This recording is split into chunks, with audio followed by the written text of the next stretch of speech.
Hello IBS family, কেমন আছো সবাই? আশা করি ভালো আছেন। আহ আমিও ভালো আছি আল্লাহর রহমতে।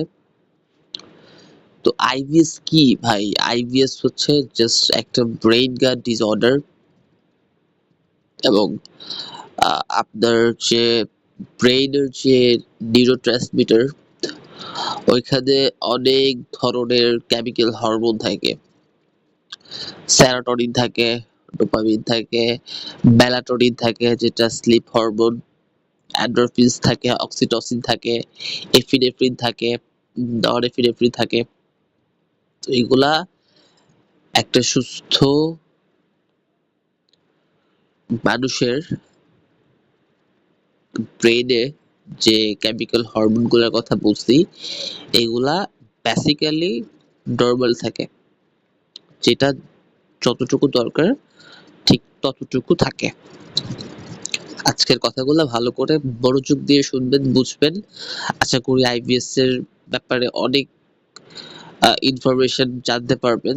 আহ, এবং হচ্ছে কারেক্ট যে ইনফরমেশন গুলা সেগুলো আপনি বুঝতে পারবেন যে অ্যাকচুয়ালি কি ব্যাপারটা। তো ব্যাপারটা হচ্ছে কি, আপনার যখন ক্রনিক ডিপ্রেশন থাকবে, এংজাইটি থাকবে, ভাইসার্কাল সেন্সিটিভিটি থাকবে, তখন আপনার যে স্ট্রেস হরমোন, আপনি যখন স্ট্রেসে থাকেন তখন এক ধরনের হরমোন আমাদের বডিতে সিক্রেশন হয়, যেটা হচ্ছে steroid hormone, that name is cortisol. Cortisol কি?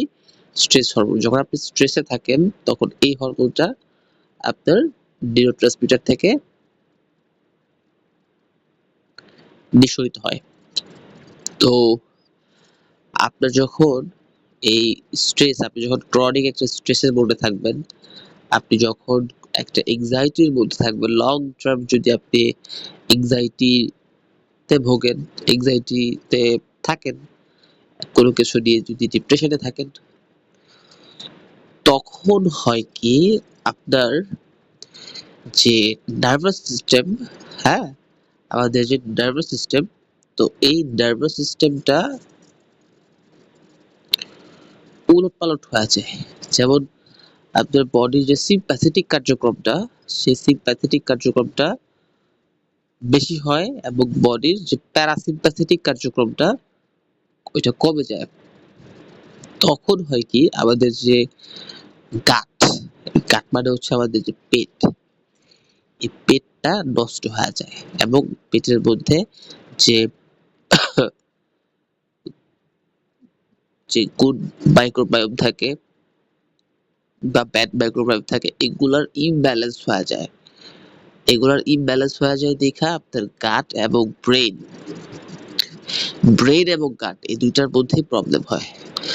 যতক্ষণ পর্যন্ত না আপনি আপনার ব্রেইনের হেলথ ঠিক না করতে পারতেছেন, আপনার গাটের হেলথ ঠিক হবে না। ঠিক তদ্রুপ আপনার গাটের হেলথ যদি আপনি ঠিক না করতে পারেন বা যদি গাটের হেলথ ঠিক করতে চান, আপনাকে ব্রেইনের হেলথ ঠিক করতে হবে। এখানেই হচ্ছে মজাটা। আইবিএস এর পেশেন্টরা এখানেই হচ্ছে বুঝে না। বছরের পর বছর, ওইদিন একজন বলল 20 বছর ধরে সাফার করতেছে। কেন করতেছে? শুকিয়ে যায়, constipation, loose motion, abdominal pain, হ্যাঁ, অ্যাবনর্মাল গ্যাস্ট্রোইন্টেস্টাইনাল যে মোটিলিটি, তারপর অনেক প্রবলেম, ইন্টাস্টাইনাল যত প্রবলেম, হ্যাঁ, সব প্রবলেম। বা আপনার ইম্প্যারিমেন্ট যে লেখা আছে, ইম্প্যারিমেন্ট অফ ইন্টেস্টাইনাল ব্যারিয়ার, যেটা এটা হচ্ছে যে আপনার যে ইন্টেস্টাইন, এটার যে স্বাভাবিক গতিবিধি এটা চেঞ্জ হয়ে যায়। ইন্টেস্টাইনের যে স্বাভাবিক একটা গতিবিধি থাকে, এই গতিবিধিটা চেঞ্জ হয়ে যায়। তখন হচ্ছে আপনার বিভিন্ন ধরনের প্রবলেম হয়। সো এই প্রবলেম গুলাকে সলভ করতে হলে আপনাকে ব্রেইনের হেলথ ঠিক করতে হবে, পাশাপাশি আপনার গাট হেলথ মানে আপনার পেটের হেলথ ঠিক করতে হবে।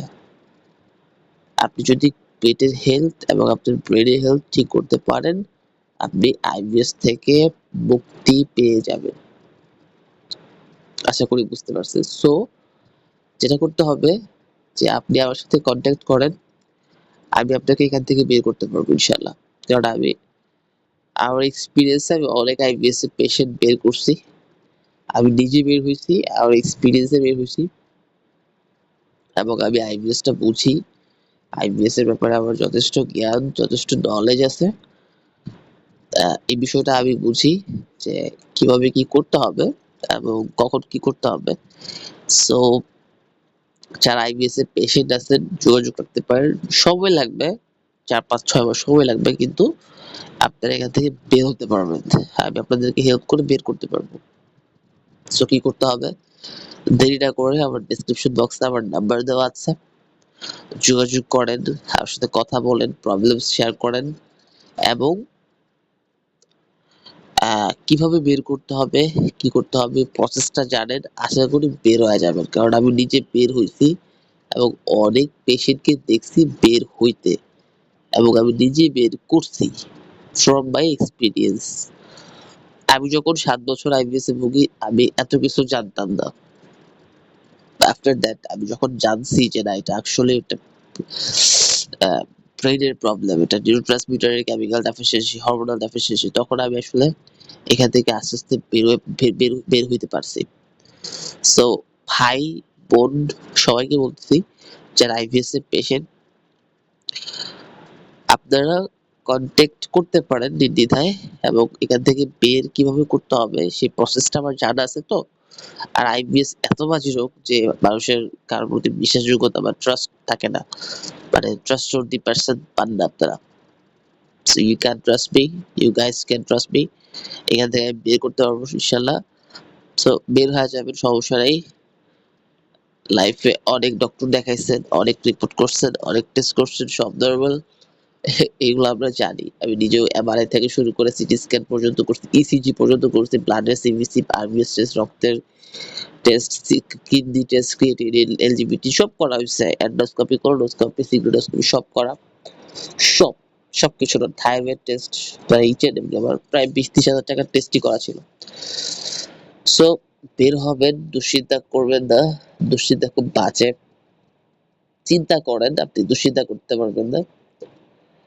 হ্যাঁ, আর কিছু রিমেডি আছে যেগুলো বলবো খাবেন। ইনশাআল্লাহ এখান থেকে বের হবেন। এটুকু বলতে পারি। সো আজকের জন্য এই পর্যন্তই। That's all for today. ধন্যবাদ সবাইকে।